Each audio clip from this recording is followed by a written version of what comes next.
Erik Ten Hag has gone ahead to come out and really caution the mentality of Manchester United players, and we're here to obviously discuss more about that and how the board of Man United has gone ahead to obviously back him and obviously stand with him, because they know that this is beyond him. It has been here for a decade. He cannot solve it in just 1.5 years. They've been doing this season in, season out, on every manager that comes in through, and they need to find the best. Fabrizio Romano has also gone ahead to give us a very huge update as far as the plan of Man United is really concerned. Smash the like button, comment and share. If you're already watching us for the very first time, endeavor to subscribe to this channel so as not to miss out on stories that we do upload in here on a daily. And Rokan David is my name. You can as well call me Aradi, onto this beautiful channel that you guys have gone ahead to make it grow to the next level. And we thank God for the gift of life. For the Muslims, I hope you thank Allah for the gift of life that He has gone ahead, obviously, to gift you with. Now, we started off with Jamie Jackson earlier today. He had a very good story put up that Erik Ten Hag's position at Man United, Erik Ten Hag's position as a Manchester United manager is secure for the feasible future and is not an issue up for discussion by the club executive.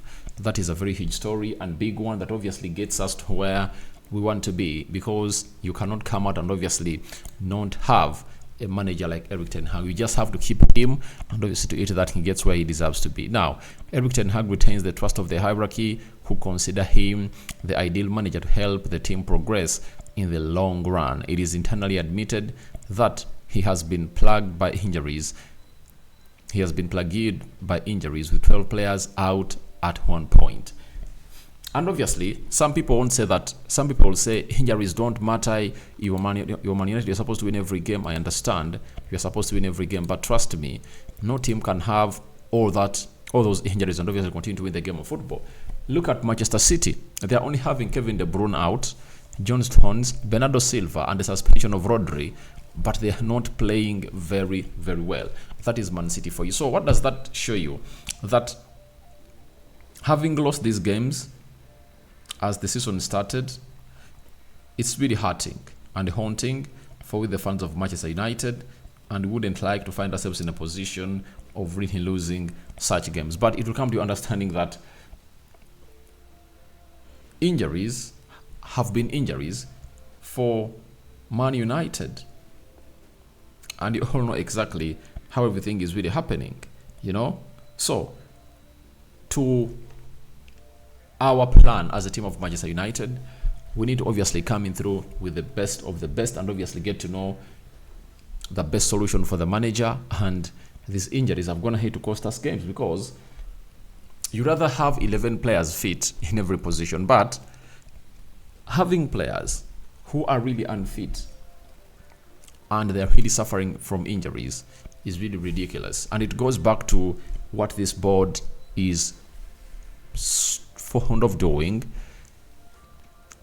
We lost all the head of medical department at Man United left, I think last year around October, November, and he joined the referee's side. That is it. Has been a doctor. He was a doctor for Man United for some good years, a decade plus, and he left. And for Manchester United, he never really got a doctor immediately to replace him. And it's now that we've seen the former Arsenal physio coming in through to start work last week. And that's why you saw to it that these injuries have been recurring, because we never had the right expertise to take this on. For Lisandro Martinez, he underwent a metatarsal surgery towards the end of last season. And guess what? He has just gone ahead to play in like 4 or 5 games. And see what is happening? He's back. He's back for a surgery for the same injury, meaning that the surgery never went well for the player. And all these are problems that you shouldn't blame Erik Ten Hag for. That's why on several occasions we've come here and told you that the problems you're having as Manchester United are beyond Erik Ten Hag.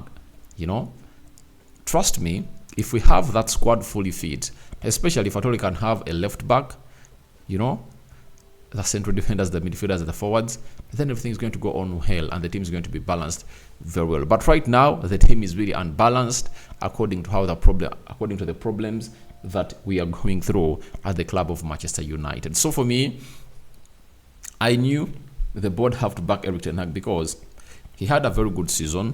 He handled matters of very many players very well. He's instilling discipline, and he told the team that he told the board before he was given the job that we have to instill high standards.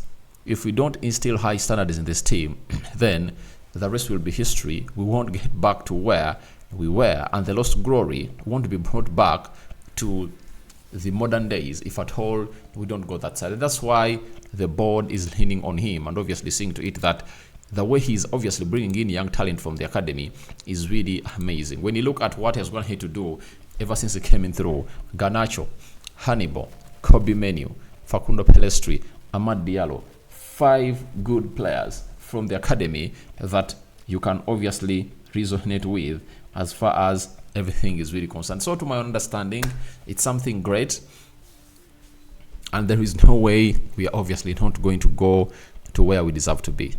You know, if Erik ten Hag is kept, the club is sold, we get in the right CEOs, I think this is obviously going to become something great. Even Fabrizio Romano has gone ahead to obviously confirm to us that the message within Man United is clear. Erik ten Hag has the support of the club, who believe he's the right man for the present and future of the project. This is the reason why they trusted him in the transfer window. And if you are a person like Fabrizio Romano and you come out and obviously put out such a statement, that means you are getting it from the right source, and Ten Hag has the backing coming in from the board of Manchester United. And this is all seen everywhere, and every fan of United is really behind. Most of them are really behind Erik ten Hag, because when he was talking to Golazo Sport, the person that was carrying out the interview first told him that I've been asking the fans of Man United on whether they still trust you, and they really say they have trust in you. That is it. So it shows you that as long as the fans are behind you, there is no way the board is going to sack you. You know, he's obviously going to improve this team and obviously make it better, because from the game of Burnley to the game of Crystal Palace, the double header, and the game played against Crystal Palace, it showed us that at least we're going to have to improve on what we call the control of the game and possession. We are creating very many chances as a club of Man United, and all we need is to start killing off these chances. That is it. That's the only thing we are left with. We should start killing off those chances, and the moment that comes into our favor and it comes into play, then we are not obviously going to lose out on any point. And I think with time we'll see ourselves really getting to where we deserve to be as a club of Manchester United. And it's good for Erik ten Hag to be back, because he's a man who's going to have to obviously put in a lot of effort that this club has gone ahead to reach where we are, and the quality that is bringing to the club of Manchester United is really immense. And the other reason as to why the board wants to keep Erik ten Hag is that before he came in through, they would struggle to convince players to come to Manchester United. But after his coming in at Man United, and we performed very well, all players wanted to come at Manchester United. For example, Mason Mount had suitors from Arsenal and Liverpool. He turned them down, right? Sofian Amrabat, Liverpool, Napoli, Juventus, and very many other teams wanted to sign him. He said no. He waited until the last day of the transfer window and signed for Manchester United. For Rasmus Højlund, Tottenham Hotspur, Bayern Munich, PSG, he said no, I want to come to Manchester United. Andre Onana rejected Chelsea and said, I'm coming to Manchester United.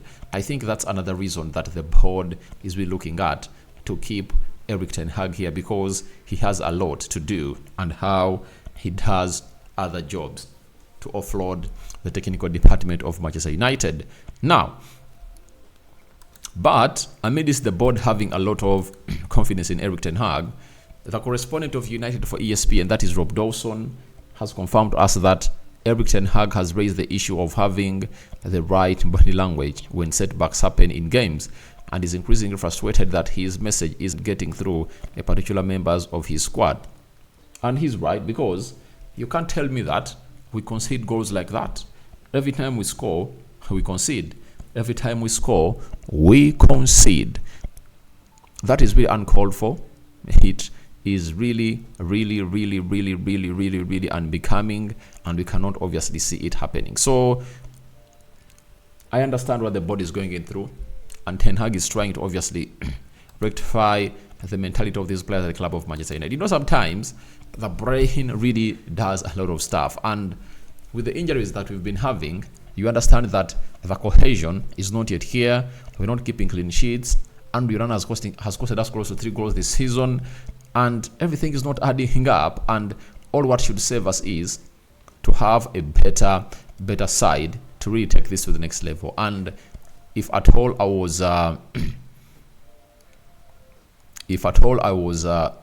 Erik Ten Hag, my first thought would have been getting the double pivot of Casemiro and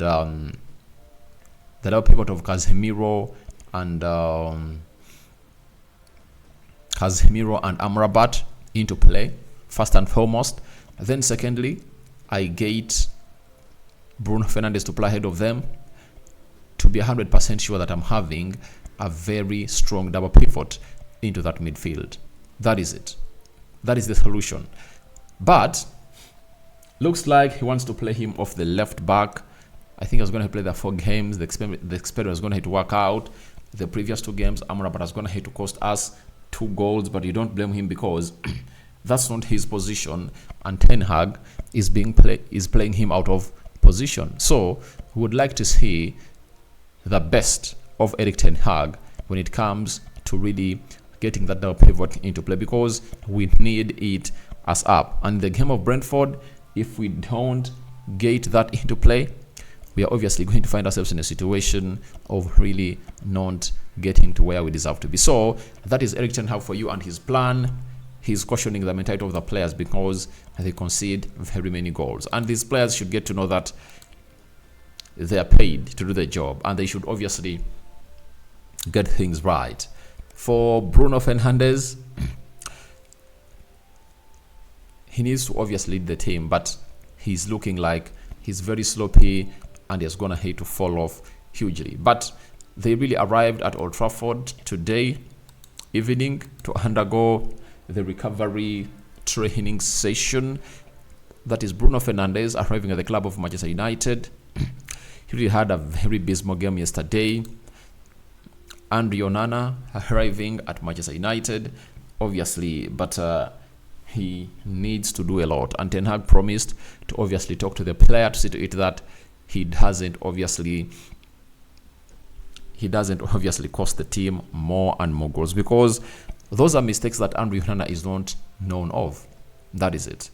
Then Rasmus Højlund, a man who scored a brace and it never really added up to us getting 3 points yesterday, was really bad, but he also arrived in the evening to obviously drive and see to it that he gets where he deserves to be as a player of Manchester United. Mason Mount is another one who really showed up on the day. That is Mason Mount for you. So guys, thank you very much for watching through. I sign out for now. See you later. Tell me your thoughts about Erik Ten Hag cautioning United players and the board having serious belief in him. May the living to God bless you abundantly. The Muslims, Barak Lau Fikum.